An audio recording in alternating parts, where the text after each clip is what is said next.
მოგესალმებით ძვირფასო მეგობრებო, ჩვენ ახლა ვიმყოფებით ლალიანთიძის საკვირაო სკოლაში. ეს არის პოდკასტი ლალისთან ყავაზე და როგორც ხედავს, დღეს ჩემი სტუმარია დეა ყოლბაია და მე მინდა რომ პირველ რიგში მინდა ძალიან მადლობა გადაუხადო. მოსვლის ისეთი მოულოდნელი იყო და დაუგეგმავი ჩვენი შეხვედრა. და მინდა ვისაუბრო ქალბატონ დეასთან იმაზე თუ რა მნიშვნელობა აქვს საბუნებისმეტყველო მეცნიერებების ცოდნას და როგორ ახდენს გავლენას ადამიანის სოფხედველობაზე, ღირებულებით სისტემაზე და საბოლოოდ ეთიკაზეც კი საბუნებისმეტყველო მეცნიერებების ცოდნა და რამხელა მნიშვნელობა აქვს ამ ცოდნის ინტეგრაციას სხვა სოციალურ მეცნიერებებთან. კიდევ ერთხელ დიდ მადლობას გიხდით დღეს მოსვლისთვის და მინდა რომ ორი სიტყვით ისაუბროთ თქვენი აზრით რა მნიშვნელობა აქვს იმას თუ რას ვასწავლით სკოლაში და რა კავშირი აქვს იმას რასაც სკოლაში ვასწავლით ადამიანის ცხოვრებასთან და საერთოდ ჭირდებათ თუ არა ის რასაც ბავშვები სკოლაში სწავლობენ ამ ადამიანებს სამყაროში ორიენტაციისთვის. მით უფრო რომ თქვენ შვილი გყავთ სკოლის ასაკის და გექნებათ შეხება და წარმოდგენა გექნებათ იმასთან თუ რა არის ამ ჩვენი სასწავლო პროგრამების ფუნდამენტი და რაზე დგას ზოგადად და სახელმძღვანელოებთანაც გექნებათ შეხება ჩემსავით. იმედი მეგონი რომ პროტესტიც გექნებათ ბევრ ამასთან დაკავშირებით. პირველი სკოლისა ქალბატონ ლალი უღრმესი მადლობა. მადლობა მოწვევისთვის. მადლობა რომ ესე მოულოდნელად გამომეცნაურეთ, მიცანით და ესე ექსპრომტად შესდგა ჩვენი საუბარი ბათუმში. კიდევ ერთხელ მივესალმები ჩვენს მაყურებელს. თქვენს მიერ წამოჭრილი საკითხი ეს არის ზოგადსაკაცობრიო პრობლემა, ყველა დროის, ყველა ხალხის. ყოველთვის და ყველა ტიპის განათლების სისტემის. აბსოლუტურად ყველა ეპოქაში, გავიხსენოთ თუნდაც ის დრო, როდესაც მითიურ წარსულში, ძველ ეგვიპტეში პირველად გაჟღერდა მოთხოვნა, რომ უნდა ჩავწეროთ ინფორმაცია და იეროგლიფების საჭიროება დადგა დღის წესრიგში და ამას რა ამბავი მოყვა. ფარაონმა, რომელიღაც აღარ მახსოვს რომელი იყო, რომ ეს არის დიდი უბედურების დასაწყისიო. იმიტომ რომ თუ ჩვენ დაგვჭირდა ჩაწერა რაღაცის და ძირითადად რა იწერებოდა? იწერებოდა რა თქმა უნდა კანონები, მაგრამ პირველი მოთხოვნა ჩაწერის ეს იყო ჩვეულებრივი ბუღალტერია და აღრიცხვა. რომ ავიღოთ ძველი შუმერული ლურსნული ფირფიტები, ლურსნული დამწერლობის. ხო, პირველი მონაცემები ეს იყო, რომ აი ამდენი ტომარა დევს აქ, ხო, აი ამდენი ტომარა ხორბალი, აი ამდენი დოქი, ვთქვათ, ლუდი, ხო, ჯერ ღვინო არ იყო, აი ამდენი ეს თაფლი, ამდენი, ანუ აღრიცხვა იყო. მერე წამოვიდა რა მოთხოვნა რისი, რომ უნდა ჩაიწეროსო კანონები და ვაიო, შემოირტყა ამ ფარაონმა თავში ხელი. აი სიბრძნე გარკვეული ფილოსოფია ამ იგავია, ნამდვილი ამბავია, ამას არსებითი მნიშვნელობა არ აქვს. რომ კაცი ამბობს, რომ განაისრო დამწერლობა ცუდი. კაცი ამბობს, რომ ვინაიდან საზოგადოებაში შეიქმნა საჭიროება იმისა, რომ კანონი დაიწეროს, ნიშნავს იმას, რომ საზოგადოებას თითოეულ ადამიანს ავიწყდება კანონები. ნახეთ? ის რასაც ვიწერთ ხო შენ როდის იწერ მოიცა ჩავიწერ იმიტომ რომ შენ იცი აპრიორი რომ დაგავიწყდებ შენ იწერ იმიტომ რომ შენი მეხსიერება თურმე მოკლეა და ის რომ კანონია ჩვენთან რომ კაცის ჭამა არ შეიძლება ჩვენ ხო ვიცით რომ კაცის ჭამა ადამიანის ჭამა არ შეიძლება ჩვენ ხო ვიცით რომ ადამიანის მოკლა არ შეიძლება ჩვენ ხო ვიცით რომ ერთმანეთზე უნდა ვიზრუნოთ ეს ხომ დაუწერელი კანონებია და როდის შედის ეს კანონმდებლობაში როდესაც ვიღაცას დაავიწყდა, რომ ეს არ შეიძლება. და აი ამ ფარაონმა თქვა, რომ ესე იგიო, ჩემი საზოგადოებაო დეგრადაციის გზაზეაო. დაავიღუპეთ. ეს რომ ჩაიწერო, ეს რომ უნდა ჩაწერო, ნიშნავს იმას, რომ ეს დაუწერელი კანონები, ანუ შინაგანი მორალიო, გაცვდაო, გაფუჭდაო და იძულებული ვართო რომ ჩავწეროთ. ხო? ახლა ის რომ განათლება გვჭირდება. ის რომ ყველა უნდა ვიყოთ ნაკითხი და წაკითხulis შინაარსიდან დასკვნების გაკეთება უნდა შეგვეძლოს. გასაგებია, მაგრამ ეს თურმე ყოფილა ფუფუნება. რატომ? იმიტომ რომ ერთია რას აწვდი ინფორმაციას და მეორეა რამდენად იცხოვრე შენ ეს ცოდნა. შენ თუ ეს ცოდნა არ იცხოვრე, შენ თუ ეს არ განიცადე, აი როგორც სცენაზე მსახიობი, რომელიც როლშია შეჭრილი და იქ აი მეფელირია თუ ჰამლეტია თუ ლედი მაკბეტია თუ კიდე არ ვიცი ვინ, ხო? მიუხედავად იმისა, რომ შენ იცი რომ თამაშობ. შენ იცი რომ ეს არის დროებითი საათნახევარი თავგად შენ მთლიანად იხარჯები გულწრფელად აი ამ ტექსტს ყვები როგორც შენი შინაგანი სულის ნადები. შენ ეს ცოდნა იცხოვრე სცენაზე. თუ შენ მსახიობი არ ცხოვრობ, ამას მაპატიეთ ჟარგონისთვის ხშირად მსაყვედურობენ, რატო? აი ეს რუსიციზმებიო, ეს რუსული სიტყვებიო, რატო? მალე სახელმწიფო ენა იქნება, მაგრამ მაინც. იმიტომ რომ გეხმარება ადვილად გადმოსცე სათქმელი ხალტურაა ესე იგი. თუ შენ არ იცხოვრ. ანუ ცოდნა, რომელიც არის გამოცდაზე დასატოვებელი. ეკოლოგიუმი, იქ რაღაცა ლიცენზია გინდა, იქ სერტიფიკატი გინდა. ანუ ცოდნა, რომელიც ემსახურება თავის დასამკვიდრებლად, რომელიც ემსახურება რაღაცა რომ ჩაგეთვალა, მოიხადე, მოსახდელი, ეს ნიშნავს ნიშანი მიიღე, დიპლომი აიღე, ატესტაცია. იმას, რომ შენ დაკარგე დროც, ენერგიაც, ნერვებიც და აი ამის მერე, ეცეთ, არ გინახავთ ადამიანი, რომელიც წარგიდგებათ მაგალითად და აი გამარჯობათ, მე ვარ მაგალითად მინისტრის იმის მოადგილის ეს. ან ეს მე ვარ პროფესორი ესა და ეს. განებით რომ პროფესორი ცუდი ან მინისტრის მოადგილე ცუდი. ხას უსვამს სოციალურ სტატუსს, იმიტომ რომ ეს ისეთი ძვირი დაუჯდა. მას ისეთი ძვირი დაუჯდა ეს. რომ ხას უსვამს და შენ თუ გაგოდნავი თანაგრძნობა, უნდა აღიარო და ტაში შემოკრა, იმიტომ რომ გერწოდება. რომ ეს ისეთი ძვირი დაჭდა. ეს ცოდნა არის აბსოლუტურად უბიბადელო. ეხლა რა არის თავარი პრობლემა? თავარი პრობლემა არის ის, რომ ჩვენ მიგვაჩვიეს, დაგვარწმუნეს იმაში, რომ რაც უფრო მეტი გემახსოვრება, უფრო მაგარი ტიპი ხარ. რაც უფრო ბევრი უცხო სიტყვა გეცოდინება და დაატრიალებ კორიანტას, უფრო მაგარი ხარ. არა. თუმცა კარგი მეხსიერება არ არის ცუდი ამბავი, მაგრამ ეს არ არის თავარი. მეხსიერება არის ჩვენი ცნობიერების, პიროვნების, პერსონის ღერძი. აი თანამედროვე ნეიროფიზიოლოგია ეფუძნება ძირითადი შესწავლის ობიექტი, რაც არის ეფუძნება რას ლიმბური სისტემის და ქერქის, ანუ მეზოკორტიკული კორტიკოლიმბური სისტემის, ანუ თავისთავის ქერქის ეს შუბლის წილი, ეს რაც არის აი სუპერეგო და ეს ანალიზატორი, რაც იღებს გადაწყვეტილებას და შემდეგ ინტელექტი და ქერქქვეშა სტრუქტურების, ანუ ემოციების მოცემულ შემთხვევაში ეს ჰიპოკამპუსი. რა, ჩვენ სულ ვართ მეხსიერება. აი შენ რო დაკარგო მეხსიერება, აი გაიღვიძე და ანუ ეს მოცემულობა, რაც ხარ ახლა, გამოდის რომ ის შენი წარსული მეხსიერების აბსოლუტურად პიროვნება ლალი, პიროვნება დეა არსებობს მხოლოდ იმიტომ, რომ ლალის და დეას აქვს მეხსიერება და ახსოვს ყოველი წუთი, წამი და ასე შემდეგ, ძირითადი თავისი ცხოვრებიდან. რომ დაგაბიწყდეს ყველაფერი არ არსებობ როგორც პიროვნება. აი, როდესაც ეს ყბადაღებული თემა, რომ ეგო უნდა მოკვდეს და იქ რაღაცა და გასხიბოს და რას ნიშნავს ეგო სიტყვაში, სინამდვილეში სხვა რაღაცა არასაკვირველია, ხო? იმისათვის რომ მოკვდეს, ჯერ უნდა გააცნობიერო ეს ეგო რა. ნახეთ, პიროვნება ეს არის შენი მოგონებათა ჯამი. შენ რომ დაგავიწყდეს ყველაფერი, არაფერი აბსოლუტურად, აი ცარიელი, აბსოლუტურად სოფთაფურცელი ხარ.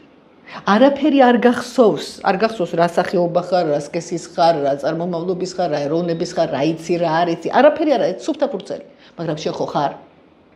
ანუ შენი ნამდვილი რაობა არისო, ყველაფერი ის, რაც დარჩა ფიქრების გარეშე. აი შენი ყველა ფიქრი, მოგონება, ყველაფერი. აი რომ გაანულო. ჯვარი გვწერი ამ ეტაპს. რაც დარჩება, ის არის შენი ნამდვილი რაობა. აი ეს საუკეთესო გაგებით სუფთა არაფერი.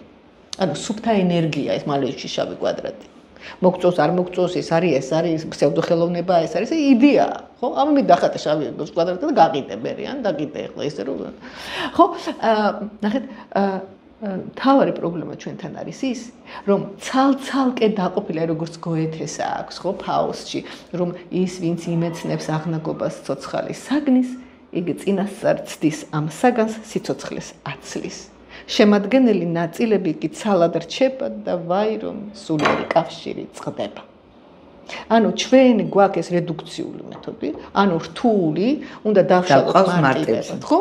და მარტივებს ვსწავლობთ და ვცდილობთ ამ მარტივ დეტალების გაერთიანებით და როგორ გაერთიანებით. ეს მთელი არ არის ამ მარტივი დეტალების შემადგენელი ორგანულობას კარგავს. არითმეტიკული ჯამი არ არის. ეს არის ბევრად მეტი, ვიდრე მხოლოდ ეს საყრდენი ნაცები და ეს დაფა. ხო, ანუ აი ეს მაგიდა უფრო მეტია ვიდრე უბრალოდ მაგიდა.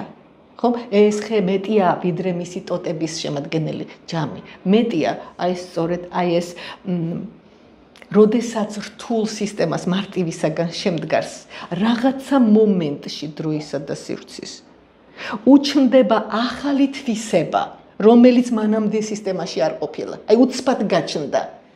ეს მაგია რაოდენობრივი რომ თვისობრივში გადადის. ხო? აი ეს ტრანსფორმაცია ეს არის ყველაზე მთავარი საოცრება ჩვენი სამყაროს. და მით უმეტეს ცოცხალი ორგანიზმი. ხო, რასაკვირველი. ხო? და აი ეს ახალი თვისების გაჩენა სისტემაში. ახლა მე გამახსენდება რა ქვია ამ ტერმინს, უბრალოდ ახლა ემერჯენტიზმი, სწორია. აი ეს ემერჯენტობა, ანუ ახალი თვისება სისტემაში, რომელიც მანამდე არ ყოფილა განპირობებული რაოდენობრივი თვისობრივში. ეს არის ევოლუციის შემადგენელი, ეს არის სამყაროს განვითარების მთავარი მექანიზმი. აი ხო მაგალითად თქვენ მე მიმასპინძლებით არაჩვეულებრივ ვიყავით და აი აქ არის აი სურათი კლიმტის ხო მკოცნა. და სხვათა შორის ეს არ არის უბრალოდ ეროტიული სცენა, ეს ამავდროულად გარკვეულწილად დრამატული სცენა, იმიტომ რომ აი აქ ჩანს მთელი სახით ჩანს ქალი და კაცის თავი არის ჩარგული და არ ჩანს მისი სახე და სახე ხო სოციალური ფენომენია და მისი ანტიპოდი არის კეფა. ხო, აი ზურგი არ შემაქციო, იმიტომ რომ ზურგს უმაქციო, მე შეურაცხყოფას გაყენებ, ანუ ჩემი სოციალური ნაწილი მოგშორდა და მე წვერდი შენთან სოციალურ კომუნიკაციას, ხო? ანუ ეს გიჩვენებს იმას, აი კლიმტს უყვარდა ქალები. ხო? აი როგორი იყო მისი სახელოსნო და დამოკიდებულება ქალებისადმი ცალკე საკითხია, მაგრამ მას უყვარდა ქალი როგორც მოვლენა. და ნახეთ როგორ აღწერს ქალი, რომელმაც სრულად შთანთქა მამაკაცს. აქ სახე კაცის არ ჩანს, ის ნახევრად თავჩარგულია ქალის მკერდში. ის მთლიანად შთანთქმულია ქალის მიერ. ეს არ არის მხოლოდ ქალისა და მამაკაცის ეროტიული სცენა. ეს არის, როდესაც მატერია მთლიანად შთანთქა ენერგია. აი დაუშვათ, ხო? ჩვენ ვართ ატომთა ერთობლიობა. აი თქვენი სხეული, ჩემი სხეული ეს არის ორგანოთა სისტემები, გულსიწყვილთა სისტემა, სასუთხის სისტემა, სასქესო სისტემა და შემდეგ. ეს ორგანოთა სისტემები შედგება ორგანოებისაგან, ხო, გული, ღვიძლი, თირკმელი. ყოველი ეს ორგანო შედგება ქსოვილებისაგან, ეპითელური, შემაერთებელი ქსოვილი, კუნთოვანი ქსოვილი და შემდეგ, ხო? ნერვული ქსოვილი.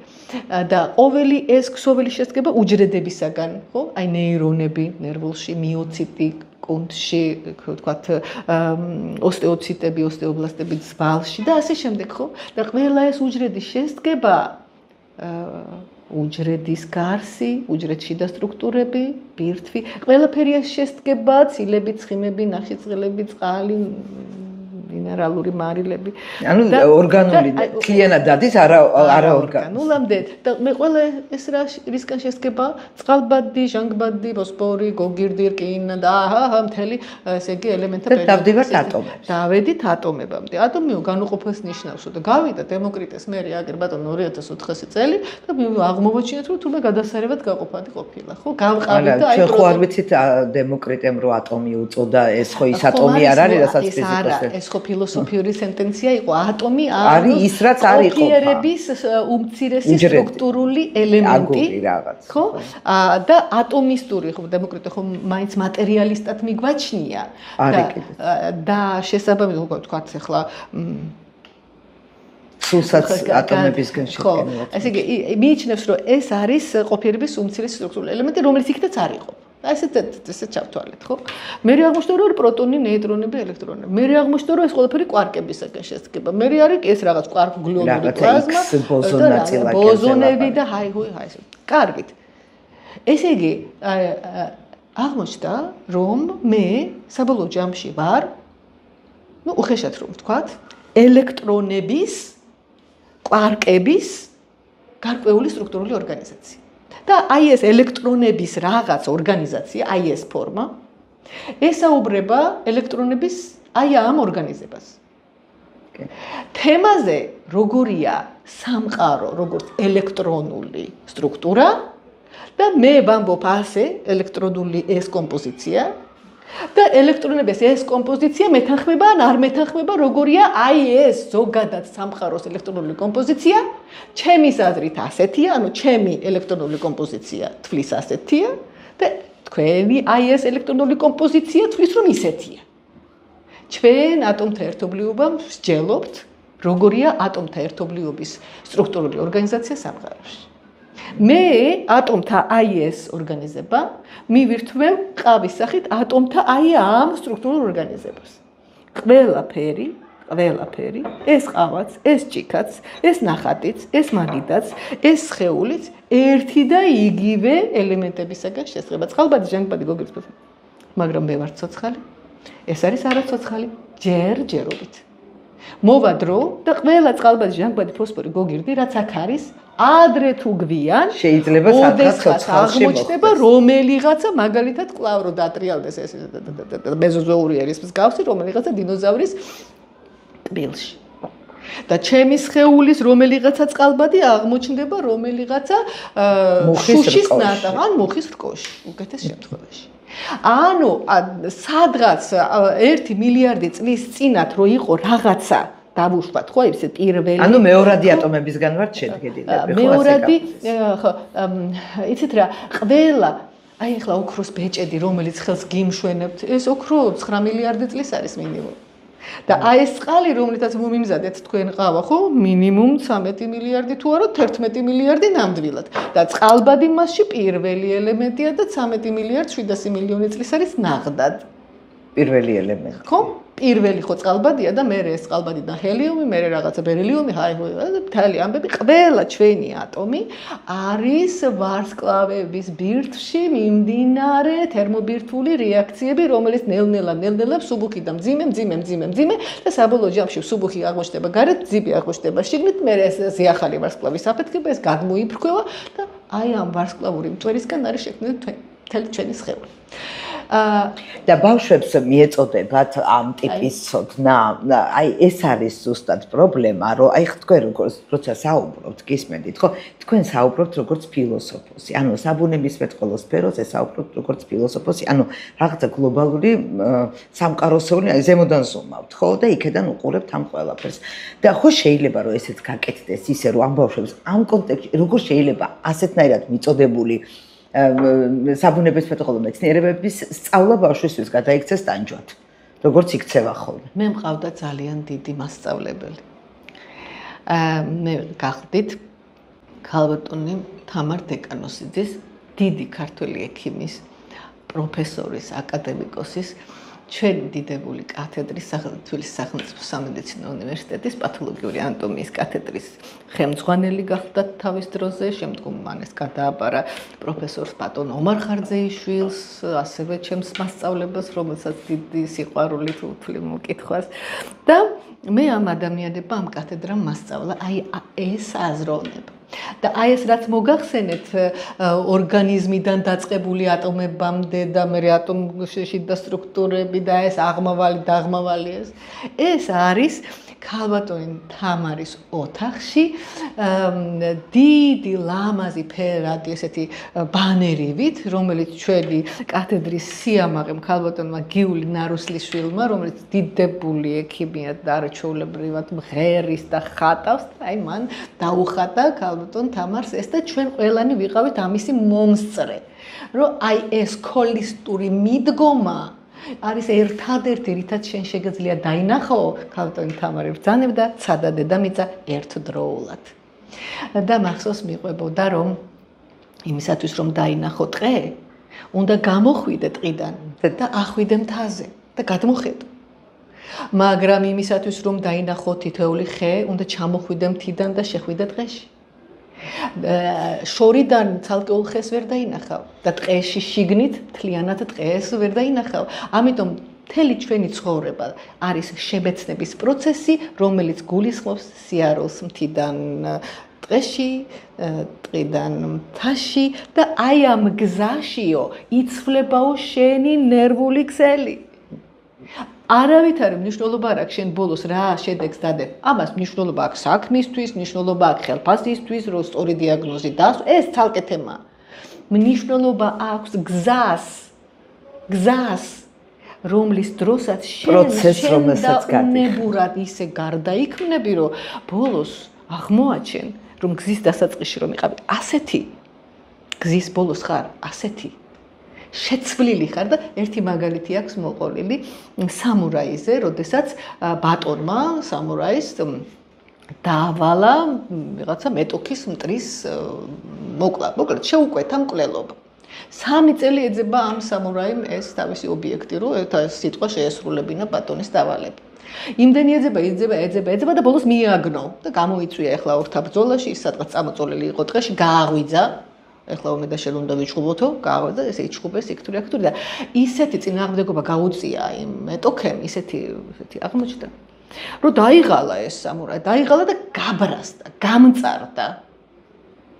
და აი ამ დროს აი ეს გაბრაზებული ჩვენი სამურაი, აი უკვე დააჩოქა ეს მეტოქე და მოიქნია ხმალი და ჩაიდო ქარქაში. ეს დგას ეს ელის რა თავი უნდა მოკვეთოს და მე შენ ეხლა მოგკლავ. გამოვა რომ მე ჩემი ბრაზისგან მოგკალი შენ. ჩემი ბრაზის გამო მოგკალი. მე შეეცდ არ გიცნობ შენ. მე უნდა მოგკლა შენო ჩემი ბატონის დავალების გამო. ეხლა წადიო. 3 დღის მერე დავიწყებ შენ ძებნას. და მე რო გნახავო, პირობას გაძლევ. მე შენზე აღარ გაუბრასდები და აუცილებლად მოგკლავ. ვაუ. და არის ერთი კიდევ რომ სამურაი ოსტატი ასწავლის აი ესეთი ორთაბრძოლები, ასეთი ილეთები, მოკლედ გააძრო ქანცი 10 წელია თავის მოწაფეებს და ბოლო ყველაზე დიდი ცოდნა და სულ ეუბნება, რომ ეს არის ცოდნა, მაგრამ აი დიდი ცოდნა, მთავარი საიდუმლო, აი და 10 წლის თავზე ეუბნება რას. ყველაზე მაგარი მებრძოლები, როდის იქნებითო, იცითო? აბა ვინ იტყვისო? და ის იტყვის ასეთი ილეთი, აბა სკალზე გავიარო, გავბრინდე, გამოვრინდე. არა, ყველაზე მაგარი ხარ მაშინ, როდესაც აი ეს ხმალი ქარქაში რო გიდევსო. არ დაგჭირდება არასდროს მისი ქარქაშიდან ამოღებაო. აი ყველაზე მაგარი მებრძოლი ხარო. როდესაც შესლებ ყველა კონფლიქტის მოგვარებას, ისე რომ ხმალი არა, აი მაშინ ხარ მაგარი ბიჭი. და აბა მაშინ ეს რა გვინდაო ამდენი სანამ ეს ყველაფერი არ იცი და იცი რომ ნაღდათ მაგარი ხარ. სანამ რაღაცა ესეთი დეფექტია, მაინც რაღაცა ბოლომდე არ იცი, აი მაინც რაღაცა არასრულფასოვნება ყოველთვის თვალი და ხელი გაგირბის ხმლისკენ. ანუ პირდაპირ აი ესე ბეჯო ესე ხა რატო სისუსტის ნიშანი სუსტია იმიტომ ძალიან მაგარი ტიპი როგორც წესი არ იკაჩება ხმლისკენ გაიკაჩა ესე იგი სუსტია არის რა თქმა უნდა გამონაკლისის შემთხვევები იგივე შეიძლება აი ამ ყვირილზეც რასაკვირველი აგრესიას ავლე და აი ნახეთ აი ეს აგრესია აი წარმოიდგინეთ არის ვულკანი აი ხო რომ გაიღვიძა ვულკანი ციმბირში, ხო? რაღაცა იმედის მომცემად. აი ეს რო ამოიფრქვევა და ამოიფრქვევა, როგორ შეგიძლია შენ ვულკანი გააჩერო? ვერ გააჩერებ. მოდის მაღალი წნევით აგერ მეთანი და ესენი და ჰალოგენები, მალოგენები, იფრქვევა ყველაფერი, ვერ გააჩერებ. წარმოიდგინეთ ჩვენ ტვინის სიღრმეში ეს უძველესი სტრუქტურები, აი 500 მილიონი წელი. კარგი, დავანებოთ თავის 350 მილიონი წლის მაინც ხომ არის. მე გულისხმობ, აი ეს პირველი დიდი პერმული გადაშენების შემდგომ ჩვენ გვახსოვს დიდი გადაშენებები იყო და ეს რა არის, თქვა, აი არქაული ერა, პროტეროზოული, პალეოზოური, მეზოზოური, კაინოზოური. ეს ძირითადად ვიცით ეს გეოლოგიური ერები, ხო? აი დაიწყო ამ დროს, დამთავრდა ამ დროს. რა დაიწყო რა დამთავრდა ხალხო? დაიწყო და დამთავრდა რა? დაიწყო სიცოცხლის ფორმა, ერთუჯრედიანი, მრავალუჯრედიანი, მე ესეთი სიმეტრია, ასეთი სპირალური სიმეტრია, ორმხრივი სიმეტრია, ბოლოს გამოჩნდა როგორც იქნა. მე ან მეტეორიტი დაგვეცა, ან ვულკანები ამოიფრქვა, ან პირველად ეს რაც იყო, ხო, ეს დიდი ჟანგბადური რევოლუცია, ჟანგბადის რევოლუცია, ხო, პირველი სიცოცხლის ფორმები ხო ანაერობული იყო, არ არის ჟანგბადი. სად არის ჯერ არაფერი არ არის. და მეერეო რომელიღაცა ბაქტერიებო, ციანობაქტერიები იყო, რაღაც ექსტრემალურ ფილები, პლანქტონები ხო წამოვიდა მერეს წვრილიკრიბოსნაირი, მაგრამ ჯერ ახლა ბაქტერიები, ხო? და აი ამ ბაქტერიებმაო პირველმაო დაიწყესო ეს და რა წამოვიდა ყველაზე ტოქსიური ელემენტი რა ჟანგბადი და გააწყვიტა 80% ანაერობულის და ჩვენ რო გვაქვს აი ანტიბიოტიკებს რო აქვთ ჩამონათვალში აი რა ბაქტერიებზე მოქმედებს აერობებზე და ანაერობებზე ანაერობები უძველესი ფორმაა ბაქტერიების აი წარმოიდგინეთ აი დიდი პერმული გადაშენება აი პერმულ პერიოდში როდესაც მოხდა სავარაუდოდ ეს იყო ციმბირული ტრაპების აფეთქება აი ახლა რომ დაიწყო რაღაცა ღმერთმა დაგვიფაროს რომ ის მოხდეს რაც იმიტომ ის იყო დიდი ძეწყვი მიყოლებით და აი მაშინ რომ ამოიფრქვა ეს ჰალოგენები ამოიფრქვა ეს რაღაცა გოგირდი ის რა ქვია ფტორი მეთანი და აი უშველებელი დატრიალდა მთელი რაღაცა 2 მილიონი თითქმის წელი დედამიწა დაცარიელდაო და რაღაც 15% გადარჩა და ის რაც გადარჩა იქიდან ვართ მე ჩვენ წამოსული მე კიდე რაღაცა ანუ ნახეთ ყოველი დრამის დასასრულის შემდგომ ახალი სიუჟეტი იწყება და ახალი სიცოცხლის ფორმები მოდის. აი დასრულდა პერმული გადაშენებით და მე დაიწყო ეს მეზოზოური. რომ არა პერმული გადაშენება, ანუ ეს ამოფრქვევა ვულკანის, ხომ მე ვუბრუნდები შიშებს და აგრესიებს. რომ არ ამოფრქვეულიყო მიწის წიაღიდან ჰალოგენები, მათ შორის ფტორი. 2 მილიონი წლის განმავლობაში ეს რო ილექებოდა ეს ფტორი და შემდეგ და გაჯერდა დედამიწის ქერქი ფტორით. და შემდგომ პატარა ესა ქვეწარმავლები, მე უფრო დიდი ქვეწარმავლები ეს ფტორი შევიდა და ეს ძვლებში არსებული კარბონატები და ასე შემდეგ გამდიდრდა და ფტორირებული ფტორიდები წამოვიდა და წამოვიდა ზემძლავრი ძვლოვანი კარკასი. ფტორირებული ძვალი ბევრად მტკიცია, ვიდრე უბრალოდ კარბონატი და უბრალოდ ეს კალციუმის ფოსფატები. და რა მივიღეთ? გიგანტური დინოზავრების ერა მივიღეთ. მანამდე არ ახსოვს დედამიწას ასეთი მაღალი, ასეთი დიდი, მძიმე. ანუ ფტორმა, იმიტომ რომ მაშინ რომ დატრიალდა ეს უბედურება, ამოიფრქვა მიწის წიაღიდან ეს ფტორის ესენი ჰალოგენები და მივიღეთ 2 მილიონი წლის მერე ახალი ერა. ანუ ყოველი სიუჟეტი იწყება, მთავრდება, მერე ეს არის სათავე ახალი სიუჟეტი. აი როგორც აი ეს ამოფრქვევა. შეუძლებელია გააჩერო. შეუძლებელია თავის ტვინის აი ამ 350 მილიონი წლის განმავლობაში ჩამოყალიბებული უძველესი ქერქეშუა სტრუქტურები, სადაც არის აგრესია მთავარი. მთავარი, რაც უფრო ველურია ცხოველი. მით უფრო აგრესიულია იგი. Эмис არ იყო собака бывает кусачей только от жизни собачьей. Რატომ? იმიტომ რომ ქუჩაში ძაღლის ცხოვრების პირობები უფრო აგრესიულია, ვიდრე სახლში დაბანილ დაბარცნილი მანიკუნიარი ძაღლის.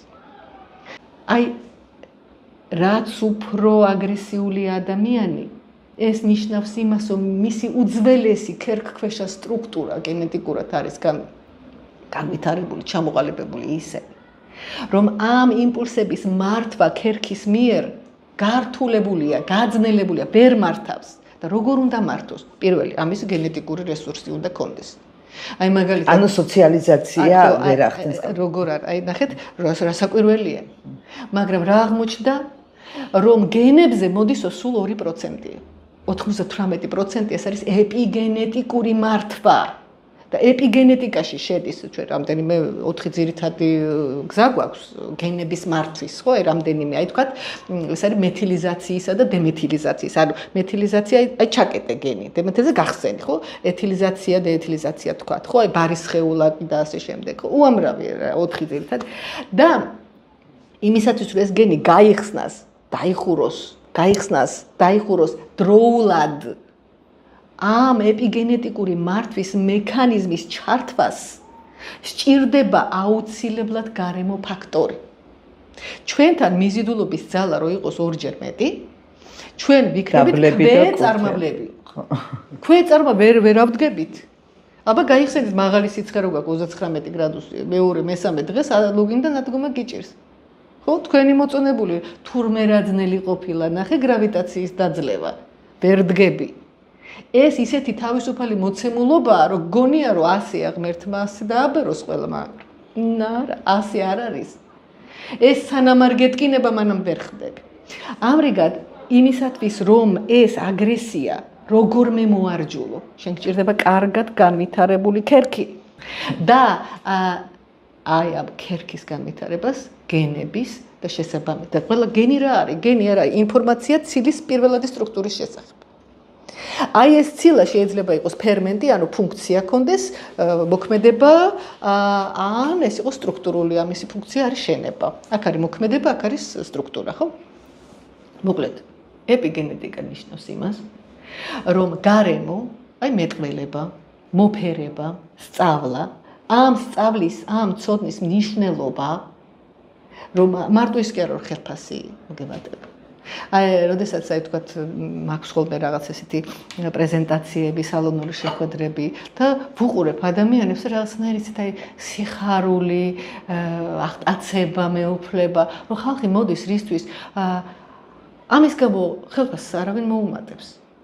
ამაზე არანაირი ლიცენზია, სერტიფიკატი არ გაიცემა. ის უბრალოდ მოდის და მისმეს რა ვჟუტურობ.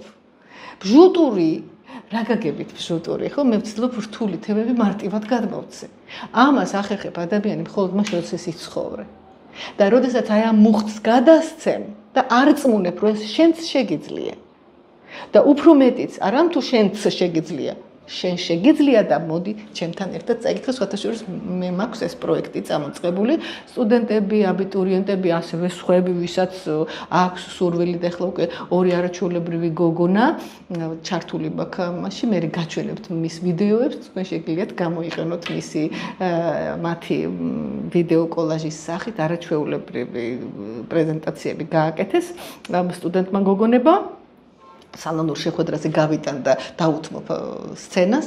ნახეთ, ვაიძულებ, დარწმუნდნენ იმაში, რომ არის ცოდნა, რომლითაც შენ შეიძლება ფული ვერ იშოვო და ხელფასი, მაგრამ გეხმარება ისეთი შინაგანი ტრანსფორმაციის პროცესში, რომ შეგიძლია ყველა პრობლემა გაუშვა და როგორც კი გაუშვებ, თავისთავად მოდის ბარაკაც, მიხვედრაც, სულიერი სიმშვიდეც და სხვანაირი ხედვა. სანამ ხარ ჩაბღაუჭებული უკვე მეტაფიზიკაში აუცილებლად სანამ შენ ხარ ჩაბღაუჭებული რომ მე ეს მინდა რომ ეს ვიყიდო სანამ ეს მინდა ხო რაზე ვიბღაუჭებული ხარ არ წაგეცმევა აი როგორც კი იტყვი რომ ღმერთო ჩემო ამის ძიების პროცესში ვა ეს რა საინტერესოა ანუ განაისრო ეს მატერიალური იდეურ დონეზე სხვა გნოსტიკურ ასპექტში გადადიხარ და უშვებ მოდის ვიღაცა და საჩუქრით შემოვა და აი ეს ჩემგან შენ თავისთავად წამოვა სანამ ხარ ჩაბღაუჭებული მატერიაზე შენ მატერიის აი ამ კანონების თანახმად ხარკს იხდი აი როდის აკლდება ადამიანს იუმორის გრძნობა პირდაპირ პროპორციულ უბრალოდ უკუპროპორციულ კავშირში მხოლოდ ადამიანებს გვაქვს იუმორი ცხოველებს არა ცხოველ რატო მაიმუნი არ გინახიათ რომ დასცინის ან ყვავი რომ დასცინის რამდენი სიუჟეტია მე მგონია რომ ნახეთ რაც უფრო მაღალია სიხარბე მით უფრო დაბალია იუმორის გრძნობა თუ აფიქსირებ რომ ადამიანს იუმორის გრძნობაში უჭირს და ნემეტარი ვაიმე ძალიან მომწონს აჭარული დიალექტზე გეეპეჭაო თუ გეეპეჭა ხო და იუმორი ძვრა არ არის ესე იგი ეს ადამიანი ხარბი და ძუნწია შეუძლებელია ლაღ ადამიანს არ კონდეს იუმორის გრძნობა. არ აქვს იუმორის გრძნობა, იცოდეთ. და ნიჭიერება კიდე რაღაცა ცალკე იპოსტასია. ხო, ნახეთ და აი ჩემი ფინალისკენ მივდივართ ალბათ, ხო, რომ ეს ცოდნა, ნამდვილი ცოდნა გეხმარება შინაგანი ალქიმიის დატრიალებაში. აი ალქიმიაში ხომ არის ეს ოპუს მაგნუმ, ბილი გაიძიანია, დიდი საქმე, ხო? აი პირველი არის ნიგრედო, ხო, შავი დეპრესია, როდესაც აღმოჩნდა თურმე არასწორად გიცხოვრე. აი ყველაზე დრამატული საუბარში რა არის, იცით? აი ბევრად უფროსი ადამიანი, ან თუნდაც თანატოლი, რომ გეტყვის, რომ იცი რა, ეს ცხოვრება არაფერი არ ყოფილა. პირველი. მეორე მოსასმენი. იცი რა, არავის არ გადაყვე. შენ თავს მიხედი. ხო უნდა მოკვდე. ესე იგი ამ ადამიანმა რამდენი რამ გააკეთა და ვერ მიიღო. არა ის რომ აი მე გაგიკეთე და მე მივიღო სად. არა, მადლობაც კი ვერ მიიღო. ვერ მიიღო მადლობა, იმიტომ რომ მადლობა არის ფუძე, მადლი, ხო? მადლიდან მოდის, მადლობა აქედან არის წარმოებული, ხო? და თურმე ამ ხალხს მადლი უჭირს. გაპეჭებულები არიან რაცხა სხვაგან და არ არის ეს მადლი და ეს უმადლობა გცვი თავს ისე რომ მე ვერაფერს ვეღარ ქმნი, მე ვერავისთვის ვეღარ იხარჯები და შენ გამოცდილებას ეუბნები რომ არავისთვის თავი არ გაიგიჟო შვილი, შენ თავს მიხედი. დრამა. ხო? აი ცოდნა რომელიც გამოგიყვანს აი ამ ნიგრედო და ეს ნიგრედოსეული ფრაზებია. ნიგრედო ნიშნავს შავი, დეპრესია, რომ ჩაკეტილი ხარ, შინაგანი რღვევა და აღმოაჩინე რომ თურმე არ გიცხოვრია სწორად, ეს ტვინი მქონოდა ადრე, ეს ტვინი რო მქონოდა, შექსპირს აქვს ეს ახალგაზრდობამ რო იცოდეს და სიბერეს რომ შეეძლოს. ეს არის დრამა. ხო? და აი ცოდნა რომელიც გამოგიყვანს ნიგრედოდან, ეს არ არის კვალიფიკაციის ამაღლების დროს მიღებული ცოდნა. ეს არის ცოდნა, რომელსაც შენ იღებ მიუხედავად იმისა, დაგჭირდება შენ სადღაც თავის წარმოსაჩენად თუ არა. შენ გწყურია, აი როგორც დილით ვაიმე და ყავანა დავლეთ. ხო? აი ეს ცოდნა.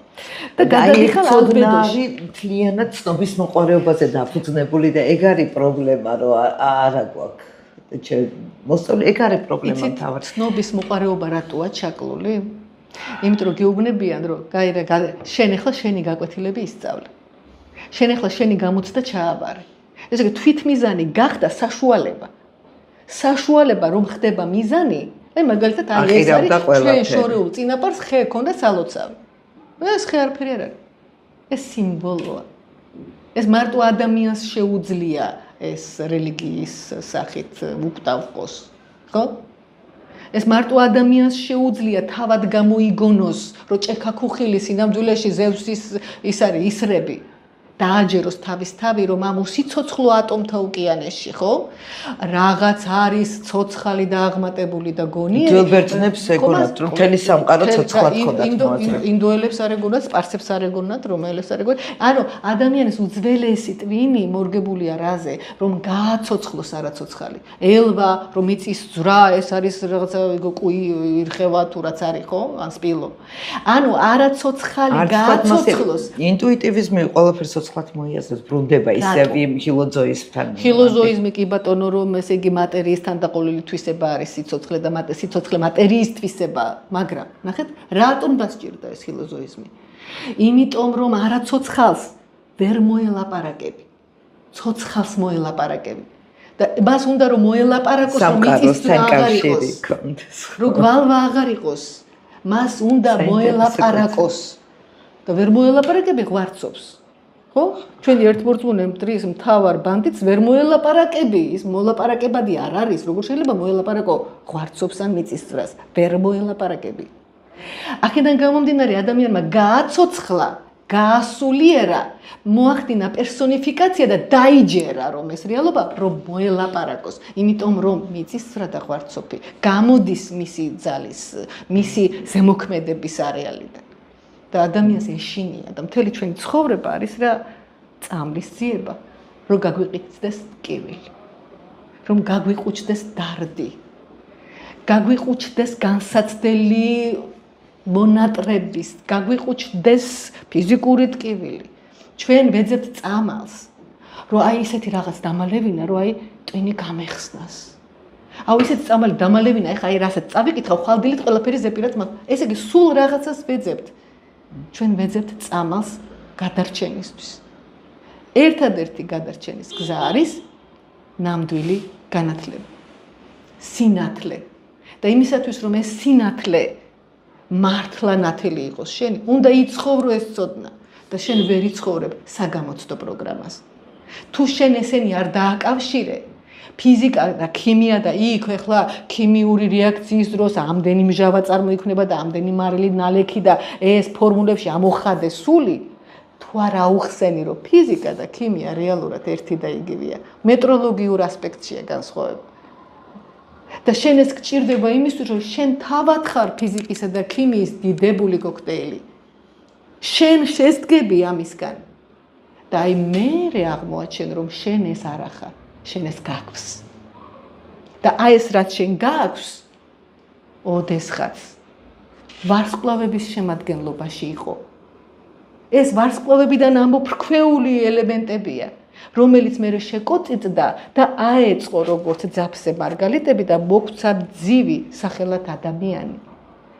და როდესაც შენ უყურებ ვარსკვლავებით მოჭედილ ცას და გეუფლება ეს მიუწვდომელი სიახლოვის ცივი რომანტიკა, ამ დროს ნათესავები. რომ შენ ყველა ატომს ახსოვს, რომ ოდესღაც ის ვარსკვლავი იყო.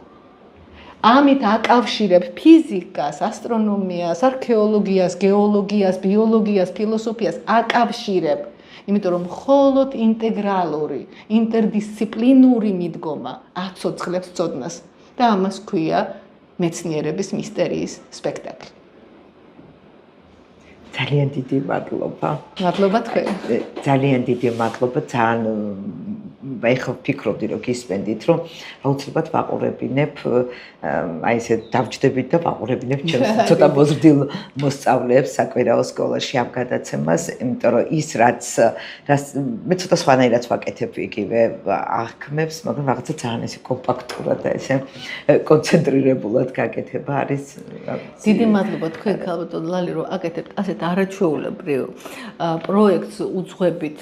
ჩვენ დღევანდელი შეხვედრა ესეთ შემთხვევითი იყო და როგორც კი თქვენ მითხარით, რომ მაქვს საკვირაო სკოლა, სადაც აი ესე ვაკოწიწებ ცოდნას, ვაკავშირებ, თქვენ სპექტაკლებს დგამთ თქვენი აბიტურიენტებისთვის, თქვენი მოსწავლეებისთვის.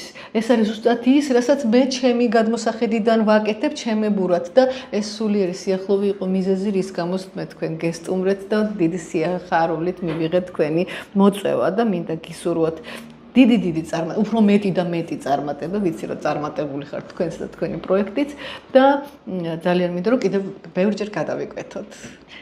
ძალიან დიდი მადლობა ამ სიტყვებისთვის და ჩვენ გადაცემას პოდკასტს აქვს ფინალური ფაზა, ეს არის რაღაცა ორი სიტყვა ყავაზე უნდა ვთქვათ, იმიტომ რომ ყავა არის პოდკასტის ნაწილიც, ჩემი ცხოვრების ნაწილიც.